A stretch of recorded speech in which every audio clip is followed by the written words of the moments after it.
The truth regarding sin. It must also be understood that down the centuries, people perceived that facets of human behavior were detrimental to the welfare of others. They witnessed killing, stealing another's wife and possessions, causing much pain and grief in the community, making life difficult and at times intolerable. It was reasoned that surely this behavior must be contrary to the will of what they termed God. They gave this behavior the name of sin and termed it evil.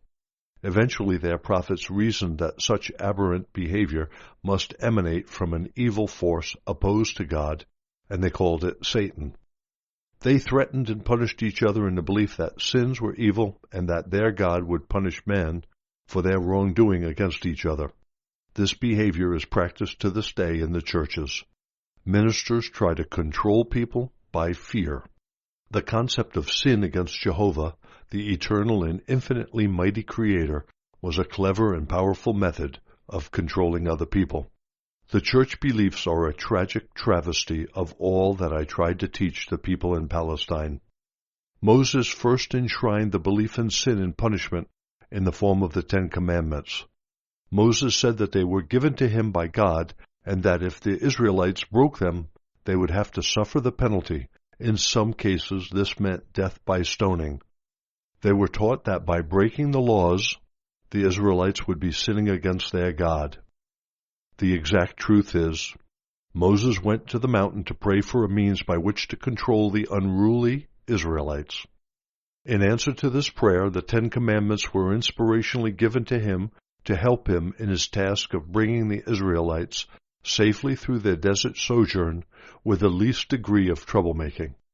Religionists are happy to accept and wholeheartedly believe in a God which reputedly instructed Moses to engage in aggressive procedures and massacres when conquering the Promised Land. A beautiful and productive land was callously grabbed from hard-working people who were slain in their thousands. This was regarded as the right thing to do, since God had promised them a beautiful land in which to settle. To this day, religionists believe that since God spoke to Moses, it must be God who decreed the ensuing bloodshed. There are many similar, horrific descriptions of war and bloodshed in your Bible considered permissible, just and right, because it was believed that God had instructed them to go to war against Gentiles. Can you not see in the history of the Jews the rampant ego drive in which even God is used to exempt them from blame? In the moment of self-aggrandizement, it became permissible and equitable to ignore the Ten Commandments and indulge in wholesale massacre. They believed no sin was involved because the killing had been ordained by God. What a God! Can you not also perceive why it was necessary for me to be born in Palestine to live amongst the Jews, in an effort to help them see that their traditional beliefs and practices were all contrary to the very nature of the divine consciousness which had truly given them being? Since then, down the centuries, men have battled with the concept of sin, and many sincere people have grieved concerning the way they offend God, and they beg for forgiveness. Long ago they sacrificed animals beyond number in the Temple of Jerusalem to appease God and to hopefully escape the effects of their sinning. Since that time, innumerable books have been written on the subject, expressing grief and horror at the condition of men's souls, seeking ways to change their behavior, beating themselves with whips to torture the flesh and make it pay for its wrongdoing in thought, words, and deeds. And many of these books have been applauded by the Christians throughout Europe and housed within the archives of religious institutions. They bind people to my age-old persona of Jesus preaching the salvation of man from punishment for his sins by my death on the cross. As I have explained elsewhere, these beliefs are physically impossible and contrary to the facts of creation. No payment is extracted for sin by any superior deity. This is a human concept entirely, and pagan. All bloodletting of any description for the purpose of religious rites is paganism. The Christian Church has presented its followers with nothing less than a glorified version of paganism. When people make other people unhappy in any way, they are creating their own future comeback, not as retribution, but as a consciousness activity of creation. Therefore, it is a matter of urgency that these beliefs in sin and salvation by my death on the cross should be strongly combated and replaced by the spiritual understanding given you in these letters. Before leaving the subject of religious doctrines, I want to make it clear that some spiritual seekers within the Christian Church down the ages have sufficiently purified their consciousness to become strongly aware of power they call God, and have come to recognize that the source of being is not as taught by the Church.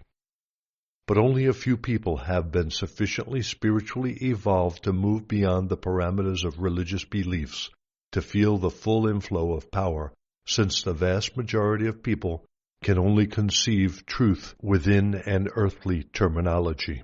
I, the Christ, have to tell you that to this time, not one of all the saints has even glimpsed the reality of creation and the truth behind human behavior, as I am presenting it to you now. The time has surely come when you must now be told the truth concerning sin and human behavior and what people are presently doing to the world and to themselves, providing you have fully abandoned the age-old myths of religious doctrine and are presently eager, receptive, and gladly opening your hearts completely to the realities of existence. If you are none of these things, then what I have to say will have no meaning for you. Believe me, you cannot mix your old religious beliefs with the truth of existence. If you try to do so, you may be sure you are not seeing truth, but only your own adaptation of what you believe you have gained from these pages. If you continue the search for truth of existence but remain in a divided state of conviction, you may continue the search at great cost to yourselves, torn by indecision, fear, and a continuing inability to perceive the true meaning of the new teaching. Your developing perceptions will be partially obscured by messages arising out of the old conditioning of your conscious and subconscious mind. You may not realize the enormity of such a problem at this present time, but it is a tremendous problem because your present deep beliefs are your present truth on which you construct your daily lives. They are your reality. Your convictions and strongly held beliefs may be completely illusory, but if you fully believe in them in your subconscious, they become absolutely real for you. No matter how compelling of your attention may be any new ideas contradicting your beliefs, your consciousness will be split and will give you enormous discomfort, even anguish to you. Remember, your consciousness is the fabric out of which you make your lives. This consciousness fabric is the ground of your every response to every single thing which happens in your mental, emotional, and physical lives. Your consciousness is your reality. This statement may be expressed in two ways, both of which are the truth of your existence. Your consciousness creates your reality irrespective of what the actual facts of your earthly life may be. When people believed the earth was flat, they were afraid to venture too far over the ocean, lest the ship should fall over the edge. The people who believed in a flat earth lived according to that belief. When Galileo said the earth was round, he was considered a heretic, but his perceptions of the roundness of the earth enabled sailors to take a new look at the world and set out to discover what lay on the other side of the ocean. It required a change in their belief to make this possible. You are in a similar position in regard to these letters. Those people who discount and ridicule them are like the people who believed in a flat earth and were afraid of falling over the edge if they sailed too far to the west or east of their known environment. Their horizons were severely limited by their false beliefs. so are the horizons of those people who believe the world to be solid also severely restricted. Day after day, they lament and grieve over the misfortunes which have befallen the world, believing there is no escape from them.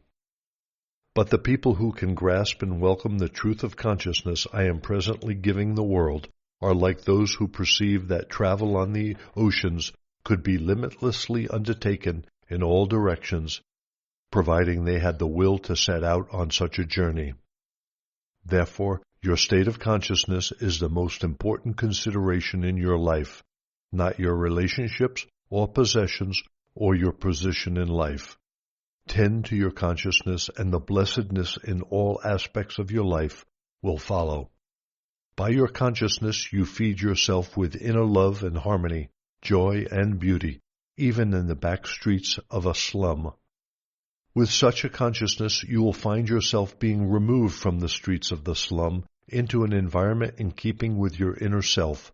So do you climb out of unpleasant circumstances. From the foregoing you should now be able to see that only you create the quality of your internal world, whether you find yourself externally in prison or in command of a battleship. And you can enhance your surroundings by radiating to them the life force which animates your thinking. And again, your consciousness is your reality, not your husband or wife, children, home, garden, possessions, qualifications, workplace, friends. For whatever place your people and your possessions occupy in your consciousness, good or evil, this place is only your personal perception of them. The reality of these people is not truly known to anyone. No one has access to the innate goodness hidden in an apparently negative character. Conversely, no one may suspect the hidden drives and desires of a seemingly personable human being. Your external life only impinges on your consciousness. It does not, cannot, create or determine your conscious responses. You are the creator of your responses.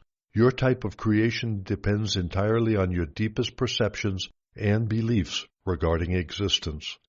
Furthermore, you can at any moment choose to gradually dismantle your past inner world in order to create a more harmonious inner kingdom of increasing love, vitality, and joy, although your outer objects, people, or possessions remain the same.